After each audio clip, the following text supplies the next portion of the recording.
ladji, pa treba se zmeniti malo, kaj je tista najbolj nujna pomoč, da bi nekako nekaj rezerv dali. Govorimo o sredstvih, tiskam se lahko občinam dali. Za intervencijsko bomo pa pol naredili. Cenite, pa to bojo že pol, ampak kakor intervencijsko najbolj dali.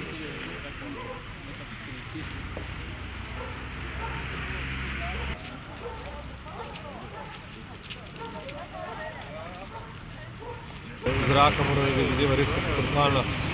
Mi smo tudi niže dol do Ptuja, tam pravzaprav zadeve oziroma ormo zadeve pravzaprav sploh niso odločene, tako da bo pravo stanje verjetno vidno še na jutri. Je pa dejstvo tako, da bo pač treba vse razpoložljive sile dati na teren. Mi smo danes že poslali samo vojsko, to so tudi za nami. Vojska je tudi na področju Koroške, na področju Celja in bomo z temi premiki, tako kot se bo pač voda umikala tudi za naše posadke, oziroma vojaške posadke.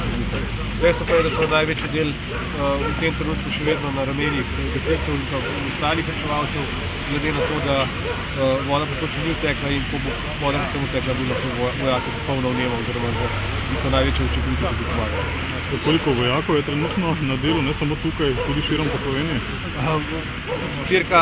Zunaj v tem trenutku cirka 500 do 600 vojakov, na tem delu, ki se zdaj nahajamo, cirka 140, potem jih je cirka 150 na Koroškem, nekaj manj na Ptuju, ker še ni bo neko take potreba, da ni moč delati s polnimi razpoložljivimi silami, ostali pa so razporejeni po stadionu. Koliko veste?